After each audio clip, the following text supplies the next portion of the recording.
그들이 날마다 나를 찾아 나의 길 알기를 즐거워함이 마치 의를 행하여 그 하나님과 규례를 폐하지 아니하는 나라 같아서 의로운 판단을 내게 구하며 하나님과 가까이 하기를 즐기하며 이르기를 우리가 금식하되 주께서 보지 아니하시면 어찌미오며 우리가 마음을 괴롭게 하되 주께서 알아주지 아니하시면 어찌미니까 하느니라. 보라, 너희가 금식하는 것은 너희 목소리를 상하게 하려 하는 것이 아니라 이것이 어찌 나의 기뻐하는 금식이 되겠으며 이것이 어찌 사람이 그 마음을 괴롭게 하는 날이 되겠느냐. 그 머리를 갈대같이 숙이고 굵은 배와 재를 피우는 것을 어찌 금식이라 하겠으며 여호와께 연락될 날이라 하겠느냐. 나의 기뻐하는 금식은 흉악의 결박을 풀어주며 멍에의 줄을 끊어주며 압제당하는 자를 자유케 하며 모든 멍에를 꺾는 것이 아니겠느냐. 6절까지 봉독해드렸습니다. 사실 금식에 대한 이런 논란, 금식이란 무엇인가? 한국교회가 이제 아까 전 시간에 말씀드린 대로 기도원 운동과 함께 이제 금식 운동이 활발했습니다. 그래서 금식 기도원이라고 하는 명칭까지 붙여가지고 금식을 아주 신앙생활의 주요한 하나의 중심으로 삼아서 특히 이제 금식이 병 낫는 기적이 행해지는 놀라운 하나의 요소로 작용된다 해서 금식 기도원을 통해서 크게 또 부흥이 되고 교회도 부흥이 되고 소위 기도원도 번창했던 일이 있습니다. 요즘에는 이제 전혀 다 사라져버렸지만은 그래서 이 금식에 대한 것도 한국교회 신앙을 멍들게 만드는 하나의 요소 역할을 했다고 볼 수가 있죠. 그래서 이제 기도 다음에 금식이라는 문제를 살펴보게 된 겁니다. 특히나 이제 일반적으로 오순절 운동 계통이나 신비주의 신앙을 추구하는 지도자들은 금식에 대한 구체적인 신학적 비판이나 성경적인 개념 정립도 없이 각자가 나름대로 교리화해내지는 제도화하여 장려하고 실천해 가는 경우가 허다했습니다. 40일 금식 기도라든가 100일 기도회다라든가 등등 금요 금식 철야 기도회 등해서 나름대로 여러 가지 제도도 만들고 형식도 만들어서 한국교회가 교회 부흥에 기여하는 것으로 그렇게 생각을 많이 하고 있죠. 그래서 금식한 기간이 길고 누가 많이 했느냐, 3일을 했느냐, 10일을 했느냐, 20일 했느냐, 한 달 40일 동안 금식을 했느냐. 어떤 사람은 40일 금식을 몇 번씩을 하는 사람이 있어요. 저도 학교 다닐 때 보면 졸업식하고 바로 기도원에 들어간다고 그러더라고요. 왜 그래? 목회를 시작해야 되는데 예수님도 사역을 시작하기 전에 40일 금식 기도 했으니까 나도 능력받기 위해서 40일 금식을 하고 그 다음 목회를 시작하겠다고 그러면서 이제 얘기하는 그런 동료들이 참 많았어요. 그때 이제 그런 얘기 들을 때마다 정말 저분들이 저런 생각을 가지고 나가서 얼마나 많은 성도들을 잘못된 길로 빠지게 만들까 싶으니까 아찔하기도 했죠. 그래서 사실은 이 금식에 대한 잘못된 개념 자체가 한국교회 타락에 한국교회가 성경에서 빗나가게 하는 중요한 역할도 또 했다고 볼 수 있습니다. 그래서 이제 금식이 마치 기도와 마찬가지로 만능으로 알고 있어요. 금식만 하면 모든 만능. 그래서 보통 부흥회를 할 때 담임 목사가 부흥사를 소개할 때 지금 기도원에서 금식하며 기도하고 바로 지금 거기에서 우리 교회로 강사로 오시게 됩니다. 곧 도착할 겁니다. 그렇게 광고를 하고 그 다음 소개할 때도 지금 기도원에서 바로 금식 마치고 능력 받아가지고 지금 바로 오셨습니다 하고 강사를 강단에서 소개하고 그런 경우를 참 많이 들었어요. 그러니까 부흥사는 금식 많이 해야 되고 기도 많이 해야 되고 그게 부흥사라는 거죠. 그게 한국교회를 지금 그동안 소란스럽게 만들어 놓은 거예요. 부흥사들이 특히나 목회자들보다 부흥사들의 영향이 컸습니다. 그러니까 부흥사들에게는 이제 기도와 금식의 문제죠. 그리고 나중에 이제 은사 문제도 있고 표적의 문제 아까 다뤘죠. 이게 다 오순절주의, 성령운동에 의해서 교회가 병들어가는 문제들을 지금까지 다뤄온 거예요. 예.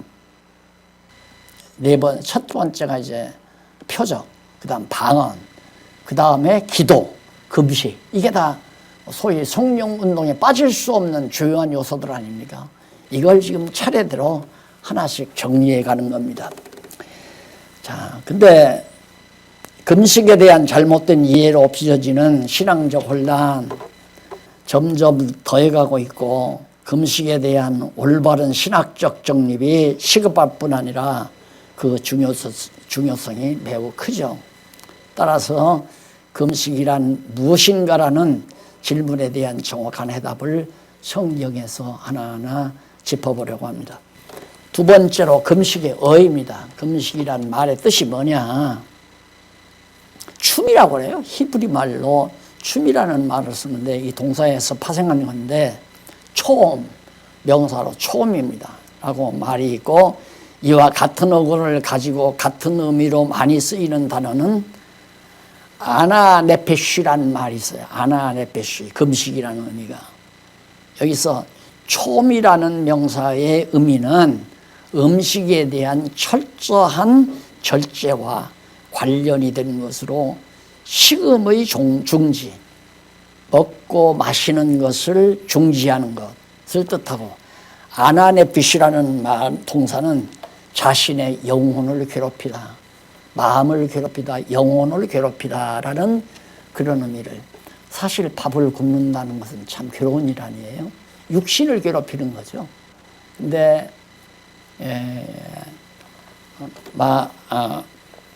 아나네페시란 말은 마음을, 영혼을 괴롭힌다는 그런 의미로 사용을 많이 합니다. 신약 성경의 종교적 행위로서의 금식을 표현하는 단어는 헬라 말이죠. 헬라어로는 네스테이아라는 말이 있는데 그 뜻은 궁핍으로 인한 굶주림, 배고픔으로 인한 굶주림을 의미하고 바울이 이 단어를 몇 차례 같은 의미로 사용했습니다. 이 단어에 대한 어근어 기본 의미가 식량이 없다, 먹을 것이 없다 는 점을 말해주나 이때에는 같은 어근에 파생된 명사 네스티스를 사용하는데 이 말은 주로 굶주림, 먹지 못함, 굶주림, 먹지 못함 이런 뜻을 가지고 있어요. 그래서 육신으로 음식을 멀리하고 심령으로 괴로워한다는 의미로 이해를 할 수 있습니다.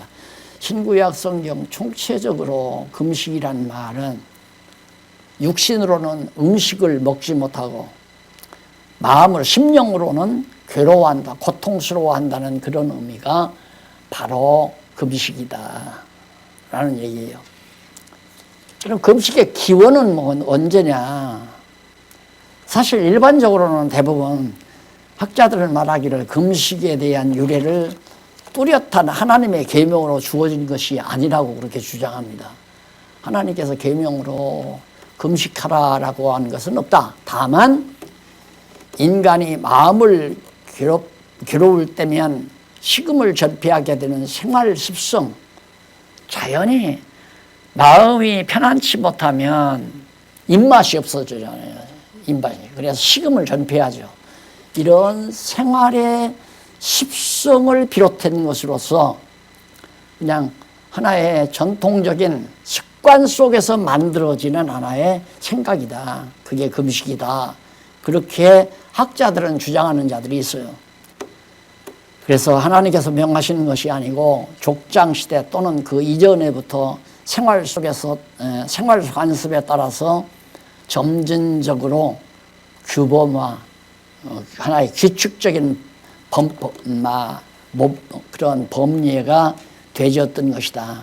그래서 결국은 규범적인 명령에 따라 실시되었을 것이라는 그런 말을 하고 있습니다. 그러니까 뭐 잘못하게 되면 밥 굶고 금식해라 이렇게 해서 이제 막 그 사람에게 벌을 주는 그런 형식이 되었을 거라는 얘기죠. 그러나 학자들이 말하는 그 말보다는 성경에서는 언급하고 있는 금식은 어디까지나 생활 관습으로부터 유리한 것이 아니고 하나님의 명령에서 유래했음을 밝혀주고 있습니다. 일찍이 하나님께서 에덴 동산에서 아담과 하와 창조했잖아요.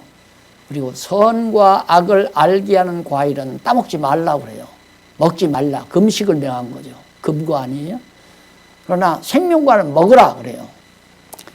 그런데 역시 아담은 먹으라는 생명과는 안 먹고 먹지 말라는 금식, 먹지 말라고는 선악을 알게 하는 과일을 먹으니까 그때로부터 이제 고통이 따라오게 된 거죠.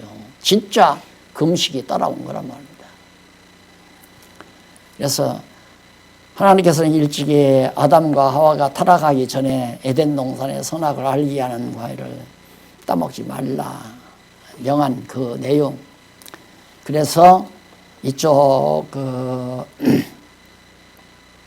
실과를 따먹은 다음에는 이제 고통이 따르죠. 육체의 고통도 따르고 마음의 평안도 없어져 버리고 이제 진짜 금식을, 그렇게 이 저주받은 세상이 진짜 금식, 선악을 따먹지 말라는 금식을 명했는데 그 금식을 어기고 나니까 진짜 육신도 괴롭고 마음도 괴로운 타락한 세상 속에서 인간이 살게 되진 거예요. 그래서 결국은 그런 인간은 죽어야 되잖아요. 육신도 괴롭고 마음도 괴로운 평안이 없는 인간은 죽어야 되기 때문에, 그래서 이제 생명과를 먹게 하기 위해서는 죽어야 되기 때문에 예수님이 대신 피 흘려 죽으신 거죠. 피 없는 제사는 드리지 못하게 죽어야만이 속죄가 되는 그런 제도를 하나님께서 모세에게 허락한 겁니다. 그래서 65페이지 그 중간쯤 보면, 중간 조금 못 미쳐서 보면 두 번째 문단, 그런데 모세가 스스로를 괴롭게 하라고 명한 말이 히브리어로는 금식이라는 말과 같은 뜻입니다. 스스로 괴롭히라. 금식은 육신적으로 영적으로 괴롭힌다는 의미를 가지고 있는 거예요. 괴롭다, 고통, 괴로움. 그래서 타락 이후 하나님께서 생명과를 먹지 못하도록 아담을 에덴에서 추방해서 이 땅에서 고통스럽고 괴로운 금식하는 세상을 살게 만든 거죠.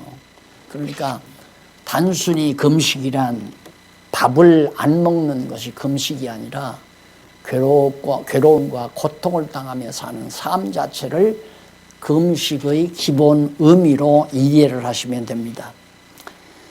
자, 그러면 네 번째로 금식의 목적은 뭔가? 금식을 왜 하라고 그랬는가? 여러 가지 이론들이 있죠. 학자들은 하나님께서 능력을 주기 위해서라든가, 하나님께서 금식하면 능력을 얻는다. 그런 말이 어디서 생겨났는지 모르겠어요.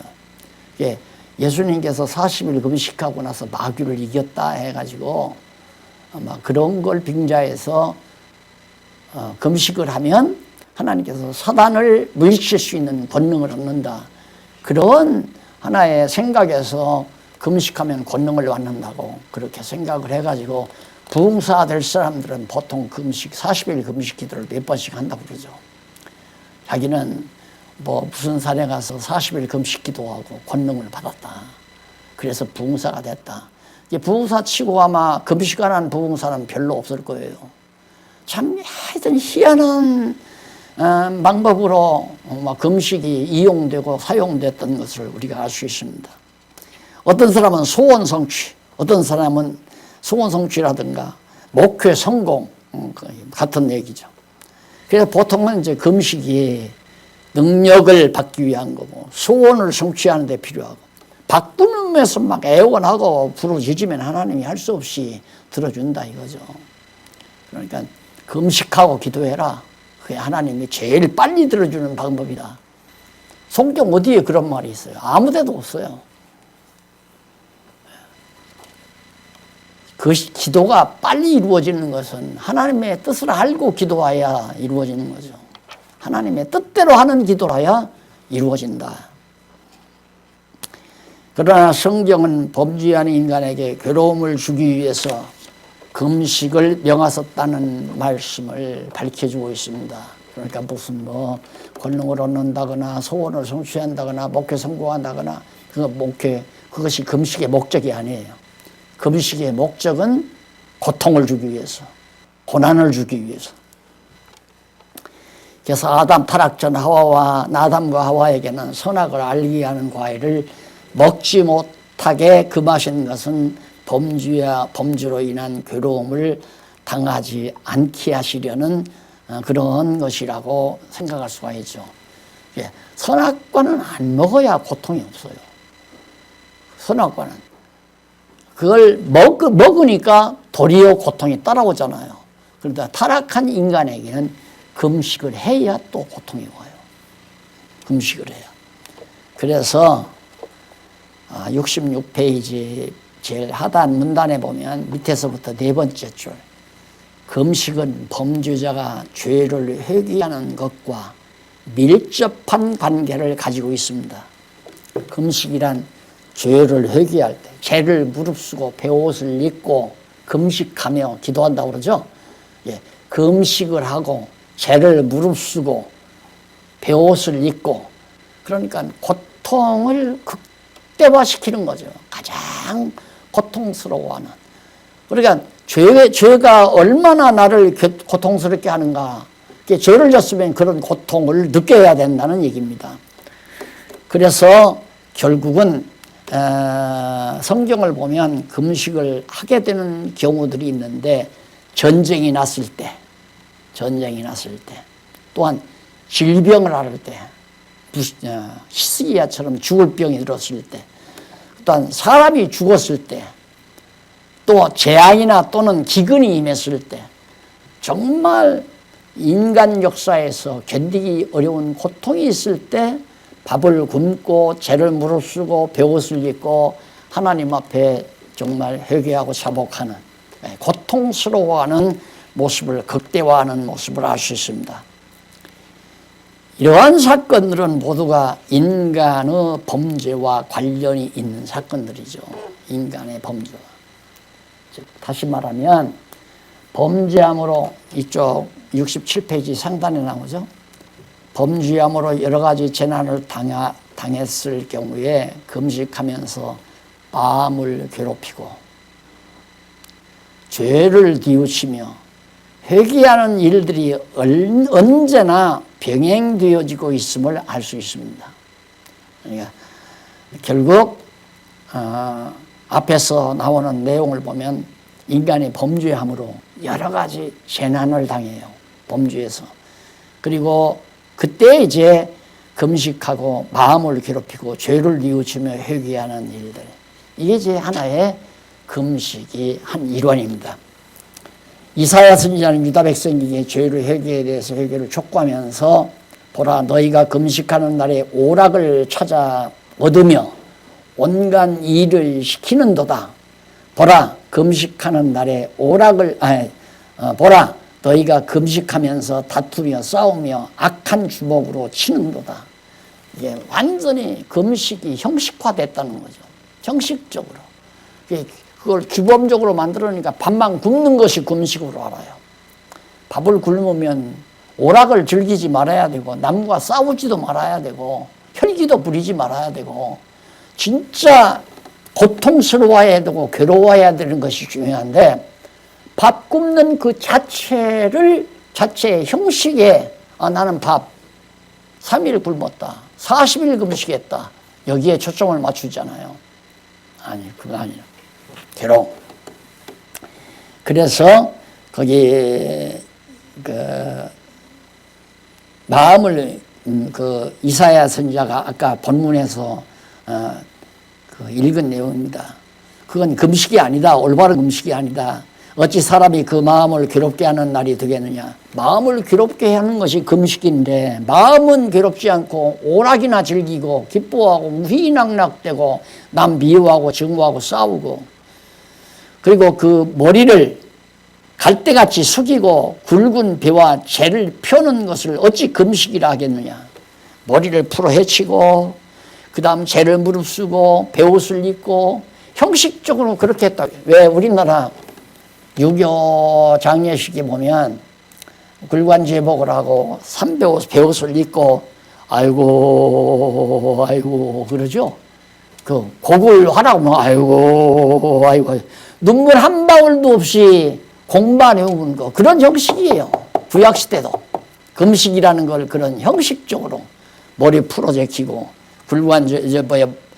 재를 무릅쓰고 베옷을 입고 그러면서 오락을 즐기고 싸우고 혈기 부리고 그냥 금식이 아니다 이겁니다. 다시 말하면 마음을 괴롭게 하지 아니하고 외모로만 슬픈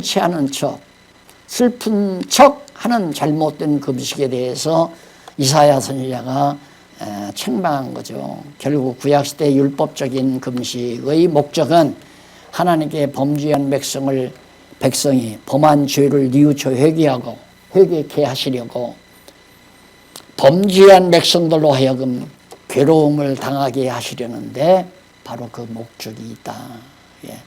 범죄에 대한 괴로움, 고통 그걸 당하게 하려는데 금식의 목적이 있다. 구약시대의 성경을 율법적으로 주어진 금식에 대한 하나님의 명령을 순종하게 되면 어떠한 결과가 맺어지게 되는지에 대해서 밝혀봅니다. 금식의 결과죠. 금식하면 과연 어떤 결과가 있는가? 첫 번째가 뭐죠? 68페이지 한쪽 가로 1번 죄에서 해방입니다. 왜 이사야 선지자도 말했잖아요. 포로들을 놓아주고 죄를 해방시킨다 이 말입니다. 바로 죄에서의 해방입니다. 첫 번째 금식의 결과로 얻어지는 것 중에 하나는 죄의 권세로부터의 해방입니다. 나의 기뻐하는 음식은 흉악한 결박을 풀어주며 압제당하는 자를 자유케 하며 모든 몽해를 끊는 것이 아니겠느냐. 이것이 진짜 금식의 결과는 죄에서 해방시켜야 돼요. 그러면 우리가 지금 밥 굶으면 죄에서 해방되나요? 안 그러잖아요. 지금은 죄에서 해방되는 건 예수 그리스도의 대속의 죽음 이외에는 죄에서 해방되는 길이 없어요. 이게 금식이라는 것은 그만큼 마음과 육체와 마음과 심령이 진짜 고통을 당하고 괴로움을 당하고 정말 죄의 대가를 치러야 되는 거거든요. 근데 그게 바로 그렇게 하게 되면 당연히 죄로부터의 해방을 받게 되는 거죠.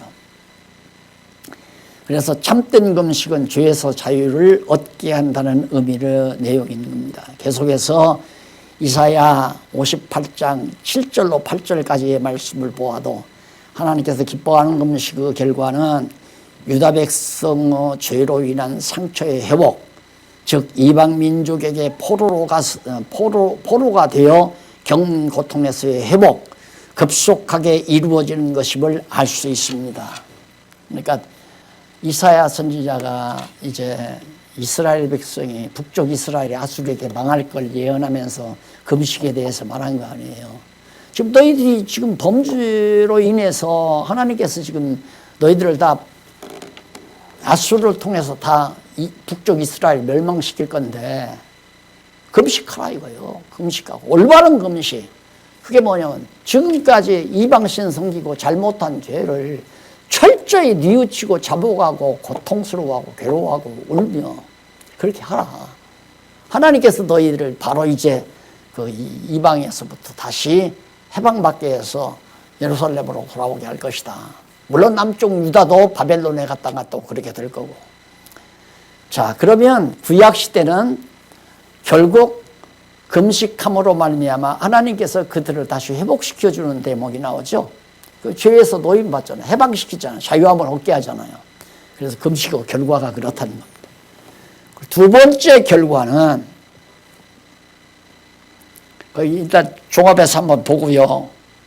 69페이지 제일 위에 줄 금식에 대한 이사야 선지자의 말씀을 종합해 보면 유다 백성들이 범한 죄를 뉘우치고 괴로워하는 바른 금식을 통해 회개할 때 하나님께서 이방의 침략과 재난 속에서 구출하여 자유롭고 평화롭게 회복해 주신다는 그런 의미로 말씀한 거거든요. 그러니까 금식의 결과는 해방을 받는다. 자유로워지고 평안을 얻는다. 그 다음에 이제 두 번째 결과는 즐거움의 회복입니다. 즐거움의 회복. 둘째로 금식의 결과로 얻어지는 것 중에 하나는 죄에서의 자유함과 더불어 따라오는 즐거움입니다. 자유에 따라오는 것이 즐거움이죠. 평안함이고.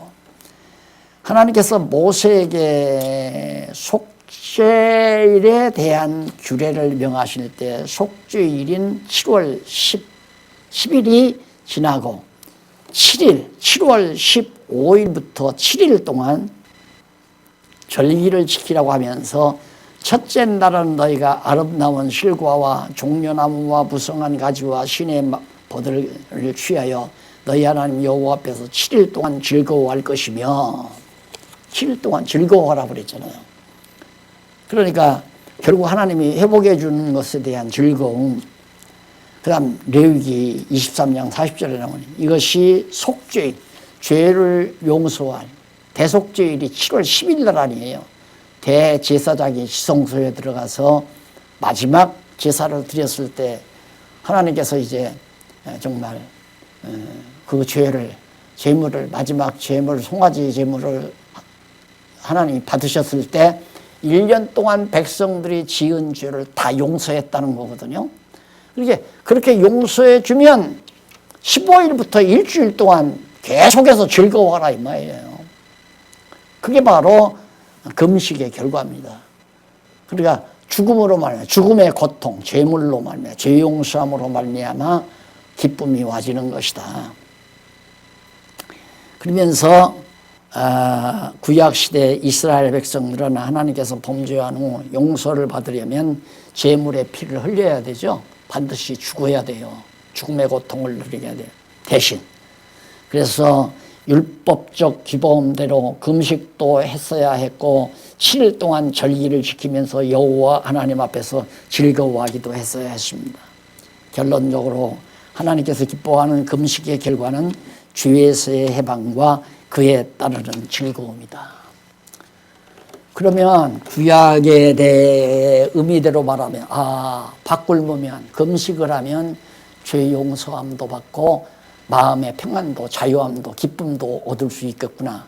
이건 안 맞는 얘기죠. 그건 구약시대에 하는 모형이에요. 모형. 그래서 마지막으로 6번째로 금식의 복음적 의미. 구약시대는 모형적으로 그림자적으로 그렇게 됐지만은 그것이 신약시대 금식이라는 것이 복음적인 어떤 의미가 무엇이냐, 복음적인 금식의 의미가 뭐냐, 그걸 마지막 결론 삼아 말씀을 드리려고 합니다. 구약시대는 그렇게 이제 짐승을 죽이고 피 흘려 죄를 용서해 주므로 결국 죄에서 자유함을 얻고 기쁨을 주지만은 신약에 와서는 두 번째 문단 70페이지 두 번째 문단 나오죠. 예수님 당시에 세례 요한의 제자들은 바리새인들과 함께 자주 금식을 했습니다. 세례 요한은 바리새인들하고 구약 시대니까 자주 제자들과 금식을 자주 했죠. 했는데 어디 보면 마가복음 2장 18절에 보면 요한의 제자들과 바리새인들이 금식하고 있는지라, 요한의 제자들과 바리새인들이 금식하고 있는지라, 거기 예수께 와서 그 말씀을 그대로 거기 인용한 거예요. 예수님께서도 성령에게 이끌리어 마귀에게 시험을 받으려 광야로 가서 40일 동안 밤낮으로 금식하신 일이 있습니다. 그런데 요한의 제자들이 예수님께 어찌하여 당신의 제자들은 금식하지 아니하나이까? 마태복음 19장 14절에 나오죠. 라고 질문을 했을 때 예수께서는 혼인집 손님들이 신랑과 함께 있을 동안에 슬퍼할 수 있느뇨. 그러나 신랑을 빼앗길 날이 있으리니 그때에는 금식할 것이니라 그랬어요. 그러니까 세례 요한의 제자들은 금식을 하는데 왜 당신의 제자들은 금식도 안 합니까? 또 미리삭, 안식일에 미리삭 비벼 먹기도 하고. 그러니까 예수님께서 뭐라고 그러냐면 비유를 들어요. 혼인집에 신부가 신랑과 함께 있는데 왜 바꾸겠느냐. 같이 기뻐해야지. 그러나 신랑을 빼앗길 날이 있으리라. 그 말은 신랑 대신 예수님이 이제 붙들려 가서 십자가에 못 박혀 죽을 날이 있을 것이다. 그때에는 제자들이 금식할 것이다. 그러면 제자들이 밥을 굶었는가? 그거 아니잖아요. 슬퍼했죠. 예수님 잡혀가서 죽으니까 슬퍼하고 괴로워하고. 그게 금식이에요. 슬퍼하고 괴로워하는 것 자체가. 그래서 예수님과 같이 있을 동안에는 금식할 필요가 없다는 거죠. 그러면 오늘 우리는 신랑 되신 그리스도와 함께 한 지체가 돼서 한 몸 돼서 살잖아요. 우리는 그리스도의 지체니까. 그런데 왜 지금 밥을 굶어야 합니까? 예수님이 굶을 필요 없다고 그랬잖아요. 기뻐하고 즐거워해야죠. 안 그래요? 자유함을 얻고. 아까 말씀드렸잖아요. 죄에서 해방받아야 되고, 해방받아 자유함을 얻고, 그리고 마음에 기쁨을 가져야 되고, 지금은. 그렇게 살았는데 지금 자꾸만 바꾸는 거라고 얘기하니까 이게 문제가 된다 이 말이에요. 그래 이걸 내가 마태복음 강의하면서 이렇게 강의를 했더니만 금식하지 말란다고 이단이라는 거예요. 날더러 이단. 그래 또 이단 됐잖아요. 이것 때문에. 금식하면 이단 아니고 금식하면 안 하면 이단이고. 예수님이 금식하지 말라고 그랬잖아요. 신랑과 같이 살면. 그러나 만약에 지금 그리스도 안에서 살다가 완전히 세상으로 타락했다. 그 사람 금식하라고 할 때 바꿀무라는 얘기입니까? 고통, 말할 수 없는 질병, 타락, 부패, 실패, 좌절, 절망 이런 것들로 인해서 얼마나 많은 고통을 당하겠습니까? 신랑 저버리고 만약에 떠나가면. 술람이라는 여자가 솔로몬을 저버리고 나가버렸죠. 나가서 얼마나 많은 고통을 당했어요. 만신창이가 돼버렸잖아요. 그게 금식이죠. 바꾸는 것이 금식이 아니라. 자꾸 톤이 높아갔네요. 이것 때문에 이단돼서 그게 되살아나가지고 지금 톤이 높아간 거예요. 그게 무슨 거라. 옳게 올바르게 가르치면 이단이고 가짜로 가르치면 참단이고. 한국교회가 그런 것 아니에요? 왜 자꾸만 금식하라는 기죽이려고 금식하라고 하는 거예요? 금식하면 은혜 받는다. 이제 조금 있으면 아마 그 내용 나올 거예요. 처음 제가 이제 소위 말해서 성령의 충만함을 받는다고 할 때 참 경험했을 때입니다. 그 소위 신비주의를. 3일 동안만 금식하면서 제일 앞자리에서 금식하고 기도하면 반드시 성령이 오셔서 성령의 불로 죄를 다 태우시고 죄를 용서해 주신다. 부흥사가 그러더라고요.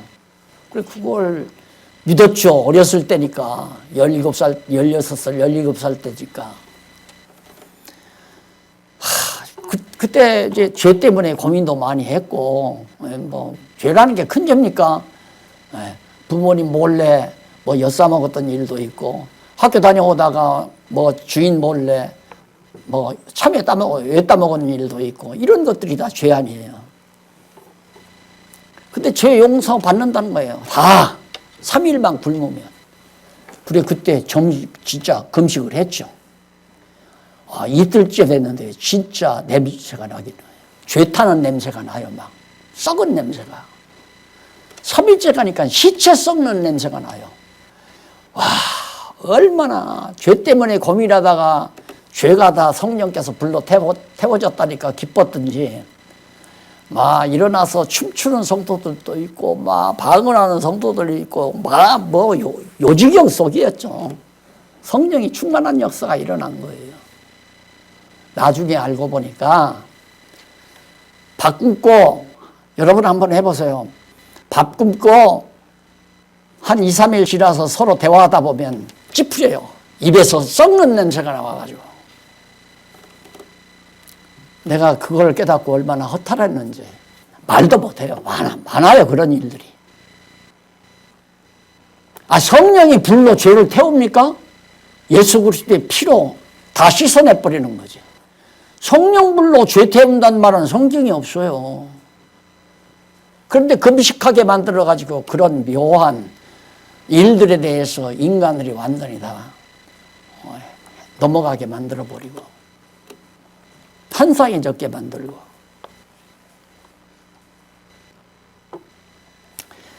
그래서 예수님이 금식할 필요 없다. 예수님 죽으면, 예수님 붙들려 가면 빼앗길 날에는 이제 제자들이 고통당한다 그 말이에요. 괴로워하고 고통당한다.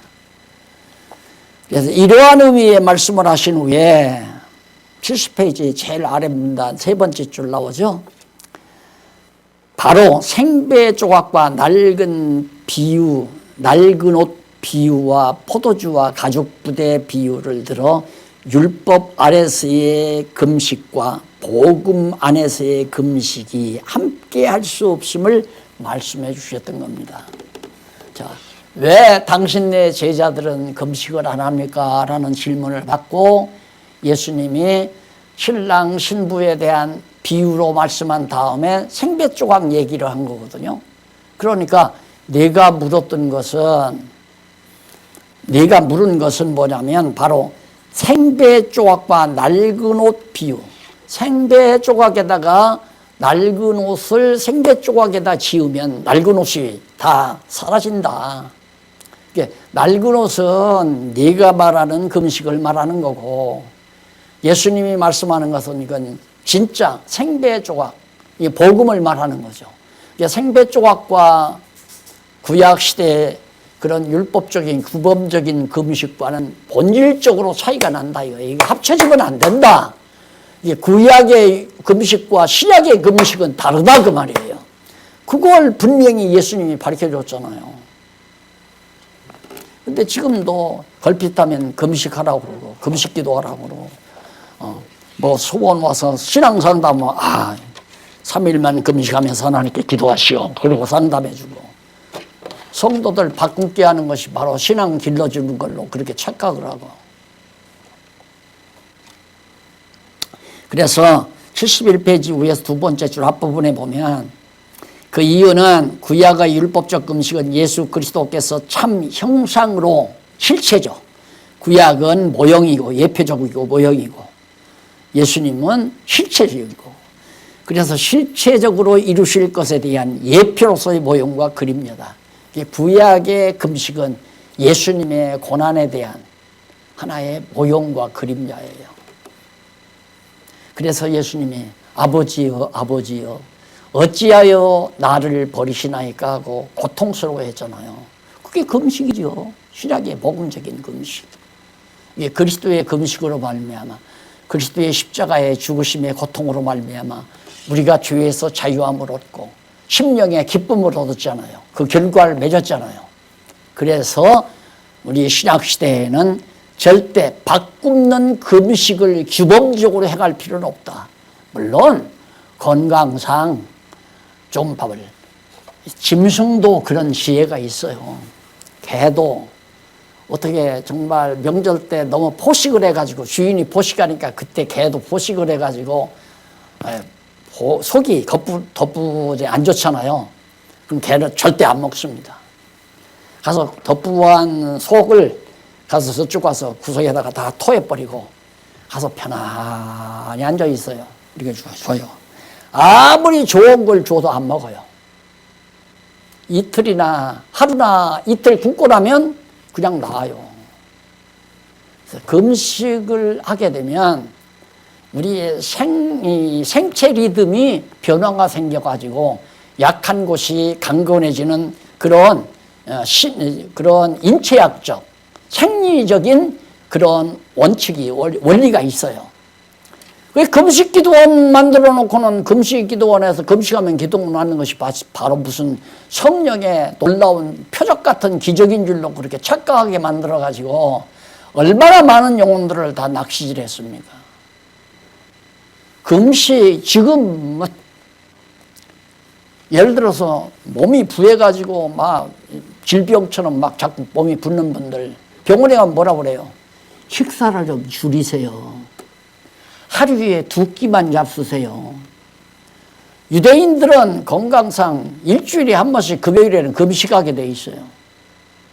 그러니까 건강은 너무 포식하고 살면 건강이 안 좋습니다. 소식이 건강의 하나의 비결이 될 수도 있죠. 어떤 사람은 하루에 2끼만 먹는 사람도 있고 그건 다 생리적인 조건에 의해서 다 되지는 거란 말입니다. 그런 거에 대한 금식은 있을 수 있지만은 신앙적으로 반드시 금식일을 선포하고 금식해야 되는 것은 절대 아니다 이 말입니다. 구약의 그림자적인 그 두 번째 문단 나오죠.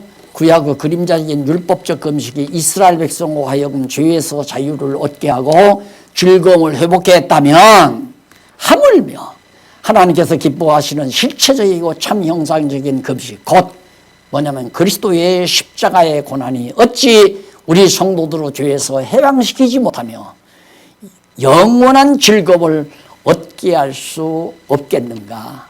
그렇기 때문에 지금도 그리스도를 영접지 않고 죄 아래서 율법에 매여 살아가는 자들은 괴로워하고 슬퍼하며 식음을 전폐하는 고통을 당할 수밖에 없는 것이다. 그러나 그리스도를 영접하고 죄를 용서받은 성도는 신부로서 신랑 되신 그리스도와 한 몸 되어 항상 기뻐하며 거저 주시는 바 은혜의 영광을 찬미하게 되는 겁니다. 그러므로 시작교회 성도들에게는 구약의 율법적인 낡은 금식이 아닌 그리스도의 사람으로서의 성령의 법에 이끌려 자원하는 마음으로 복음을 위해 그리스도의 고난에 동참하는 진정한 복음적인 의미의 새로운 금식. 자, 우리의 금식은 이제는 우리에게 남은 고난이 있다고 그러죠. 바울이 남은 고난을 내게 채운다란 말은 예수님이 우리를 죄를 용서해 주시기 위해서 받으신 십자가의 고난이 부족한 것을 채운다는 말이 아니에요. 그리스도의 대속의 죽음의 고난은 충분하지만 그 다음 주님의 몸된 교회를 위해서 받는 고난은 오늘 그리스도의 지체인 우리가 받아야 될 고난이에요. 그리고 그것이 바로 남은 우리의 고난이란 말입니다. 바울도 받아야 될 고난이고 그러니까 당연히 이 땅에서 복음을 위해서 진리를 위해서 주님의 몸된 교회를 위해서 사는 데는 고난이란 필수예요. 고난 없이 됩니까? 여기 목사님들 교회 다 개척하고 계시지만 그 개척교회 정말 고난 각오를 하지 않고는 교회 개척 못하잖아요. 그 고난이 버려 금식이다. 올바른 참 금식이다. 이렇게 생각하면 됩니다. 그러니까 이건 내가 죄졌기 때문에 받는 금식이 아니라 내가 죄를 용서함 받았기 때문에 받는 고난이에요. 해야 되는 고난. 그러니까 우리가 지금 신약교회 시대 성도들이 해야 될 고난은 그리스도의 몸된 교회를 위해서 죄를 용서함 받았기 때문에 교회를 위해서 받는 고난이고 구약시대 고난은 죄를 졌기 때문에 받는 고난이고 전혀 본질적으로 다르잖아요. 그래서 오늘은 지금 현재 이 신약시대 성도들은 어떻게 하면 그리스도를 위해서 고난을 받을까? 얼마나 그리스도를 위해서 내 몸에 고난을 채울까라고 하는 것이 우리의 소원 중에 하나여야 돼요. 어떻게 하면 예수님 믿고 편안하게 살까? 어떻게 하면 교회 부흥시켜놓고 편안하게 대우받으며 살까? 이것이 문제가 아니라 어떻게 하면 그리스도의 몸된 이 교회를 위해서 내가 고난을 감당할까? 이것이 성숙한 하나님 나라의 백성들의 귀한 자세라고 하는 것을 말씀을 드렸습니다. 자, 이렇게 해서 금식에 대한 마지막 결론까지 맺어드렸는데 혹시 기도와 금식에 대해서 조금 미처 이해되지 못한 것이 있으면 지금 질문을 해 주시면 제가 답변하도록 하겠습니다.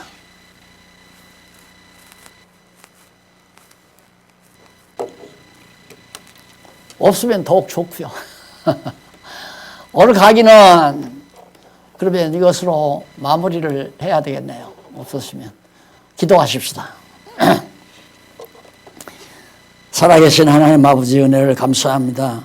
우리가 어두웠던 날, 성경을 제대로 잘 알지 못했던 날, 아닌 것을 옳다고 주장하며 살았고 모르는 것을 아는 것처럼 가르치며 살았던 과거가 너무도 부끄럽고 정말 송구스럽습니다. 하나님 아버지, 몰라서 그랬사오니 저희들 다 스스로 덮으시고 지혜와 총명을 더하소서 올바르게 하나님의 말씀에 근거해서 바르게 가르치는 귀한 종들로 지혜의 종들로 삼아주시옵시기를 간절히 바라며 죄인 공로옵사오나 예수님 이름으로 기도드립니다. 아멘. 감사합니다.